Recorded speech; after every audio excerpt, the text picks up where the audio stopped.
देखते बीजेपी भी फंडिंग करती, तमाम राजनीतिक दल इस तरह से फंडिंग करते हैं, लेकिन क्या आपको लगता है कि कांग्रेस में बिल्कुल पारदर्शी तरीके से होगी?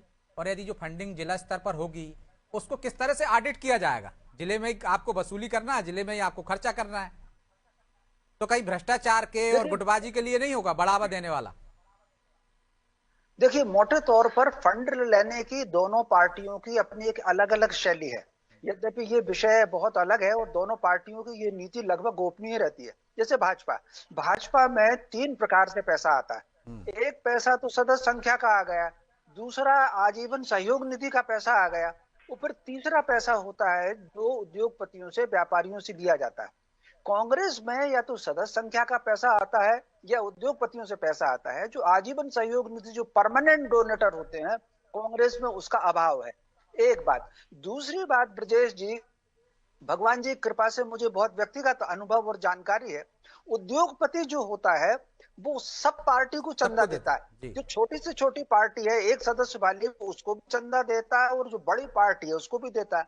लेकिन वो एक होशियारी क्या करता है, जो सत्तारूढ़ दल होता है उसको वो फंड ज्यादा देता है और विपक्ष में जो हो गया उसको कम देता है। एक उदाहरण मैं आपको 1990 और 91 का बताऊं, किसी कारण से मुझे बहुत व्यक्तिगत जानकारी एक बड़े उद्योगपति की है।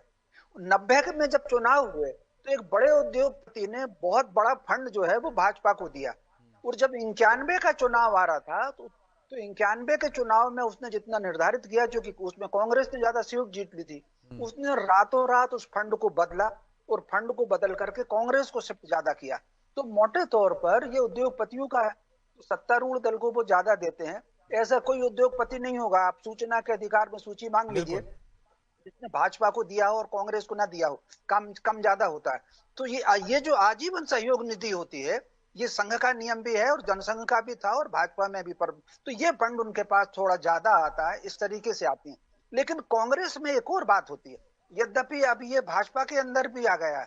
कई नेता ऐसे हैं जो पैसा इकट्ठा करके घर में अपने रसीद काट लेते हैं और बता देते हैं कि ऐसा होगा। ऐसा अब शुरू हो गया भाजपा में।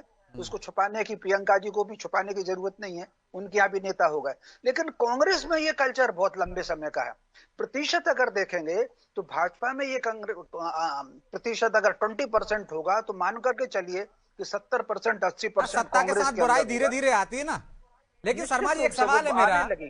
कि कांग्रेस ने जयवर्धन सिंह, लखन सिंह यादव जैसे बड़े नेताओं को, या पूर्व मंत्री हैं, पूर्व विधायक हैं, वर्तमान विधायक हैं, ऐसे कम से कम 15 लोगों से सीधे राहुल गांधी ने बात की, उन्हें जिलाध्यक्ष बनाया।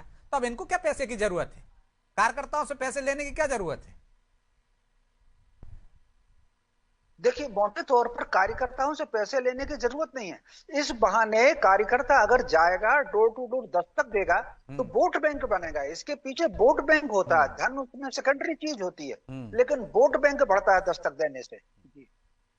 तो अंबिका जी, ये पारदर्शी होगा, ऑडिट सही तरीके से होगा, ये भी मंशा है उसमें? इसका भी कोई मैकेनिज्म बनाया है क्या आपने? देखिए, हम महात्मा गांधी के आदर्शों पर चलने वाले लोग हैं। हम जन जन तक जा रहे हैं और बड़ी पवित्रता और शुद्धता के साथ और पारदर्शिता के साथ उनसे सहयोग मांग रहे हैं। उनको ये विश्वास दिला रहे हैं पार्टी आपकी है, ये पार्टी के आप सब लोग मालिक हो, सबका स्वामित्व इस पार्टी पर है और ठीक। हम लोग एक पार्टी को मजबूत सवाल करने का की सीधा दिशा जवाब में। नहीं आया। प्रियंका जी, आपके यहां भी ये बुराई आ गई है 20%, कैसे रोकेंगे अब इसको? ये देखिए, वरिष्ठ पत्रकार रमेश जी की बात को काटने का साहस मेरे पास बिल्कुल नहीं है। अगर उन्होंने कोई बात देखी मतलब सही होगी कह रहे तो हैं ही वो, वो इसलिए ये स्वीकार पत्रकार, कर रही हैं आप? मैं बिल्कुल स्वीकार भी नहीं कर सकती। कारण ये कि मेरे सामने मेरे दृष्टिगत नहीं हुआ है। परंतु ये बात मैं फिर कहूंगी कि कार्यकर्ताओं की मेहनत से कोई भी राजनीतिक दल जो है वो देवतुल्य कार्यकर्ताओं की मेहनत से ही इस सर्वोच्च पद तक पहुंच पाता है। चलिए ठीक है। और